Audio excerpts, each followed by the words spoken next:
नमस्कार दोस्तों।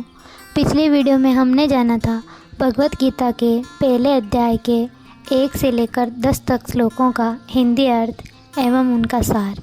अब इस वीडियो में हम बात करने वाले हैं आगे के कुछ श्लोकों के बारे में।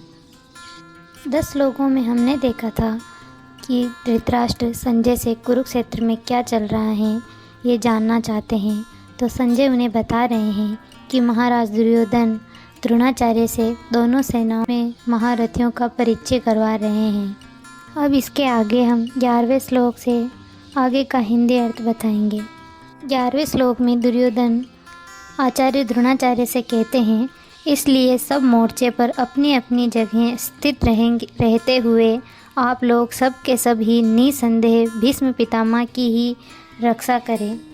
इस प्रकार द्रोणाचार्य से कहते हुए दुर्योधन के वचनों को सुनकर कौरवों में वृद्ध बड़े प्रतापी पितामह भीष्म उसे दुर्योधन के हृदय में हर्ष उत्पन्न करते हुए उच्च स्वर से सिंह की नाद के समान गर्जन कर शंख बजाया। पितामह के शंख बजाने के उपरांत शंख और नागर तथा ढोल मृदंग और नरसिंह आदि बाजे एक साथ ही बजे। उनका वह शब्द बड़ा भयंकर हुआ। उसके अनंतर सफ़ेद घोड़ों से युक्त उत्तम रथ में बैठे हुए श्री कृष्ण महाराज और अर्जुन ने भी अलौकिक शंख बजाए।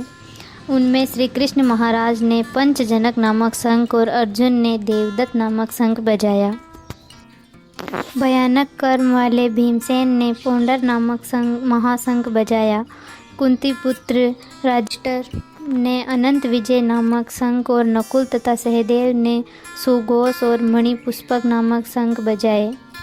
श्रेष्ठ धनुष वाले काशीराज और महारथी शिखंडी और धृष्टद्युम्न तथा राजा विराट और अजय सात्यकी तथा राजा ध्रुपद और द्रौपदी के 5 पुत्र और बड़ी भुजाओं वाले सुभद्रा पुत्र अभिमन्यु, इन सब ने हे राजन अलग अलग शंख बजाए।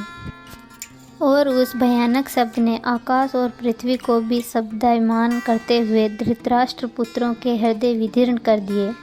हे राजन, उसके उपरांत कपिध्वज अर्जुन ने खड़े हुए धृतराष्ट्र पुत्रों को देखकर उसे शस्त्र चलने की तैयारी के समय धनुष उठाकर ऋषिकेश श्री कृष्ण महाराज से यह वचन कहे, हे अच्युतम, मेरे रथ को दोनों सेनाओं के बीच में खड़ा करिए। जब तक मैं स्थित हुई युद्ध की कामना वालों को अच्छी प्रकार से देख लूं कि इस युद्ध रूप व्यापार में मुझे किन किन के साथ युद्ध करने योग्य हैं। दुर्बुद्धि दुर्योधन का युद्ध में कल्याण चाहने वाले जो ये राजा लोग इस सेना में आए हैं, उन्हें युद्ध करने वालों को मैं देखूं। संजय बोले, हे महाराज, अर्जुन द्वारा इस प्रकार कहे हुए महाराज श्री कृष्णचंद्र ने दोनों सेनाओं के बीच में भीष्म और द्रोणाचार्य के सामने और संपूर्ण राजाओं के सामने उत्तम रथ को खड़ा करके ऐसे कहा कि हे पार्थ, इन इकट्ठे हुए कौरवों को देखे। उसके उपरांत पार्थापुत्र अर्जुन ने उन दोनों ही सेनाओं में स्थित हुए पिता के भाइयों को, पितामहों को, आचार्यों को, मामाओं को, भाइयों को, पुत्रों को, पौत्रों को तथा मित्रों को, ससुरों को और हृदयों को भी देखा। इस प्रकार उन खड़े हुए संपूर्ण बंधुओं को देखकर वे अत्यंत करुणा से युक्त हुए। कुंती पुत्र अर्जुन शोक करते हुए यह बोले। यह थे 11वें श्लोक से 27वें श्लोक तक। यहाँ तक दोनों सेनाओं का परिचय हो चुका है। अब शुरू हो रहा है अर्जुन का विषाद, यानी कि अर्जुन का दुख। अर्जुन कौरवों की सेनाओं में अपने बंधुओं को देखकर अत्यंत दुखी होते हैं।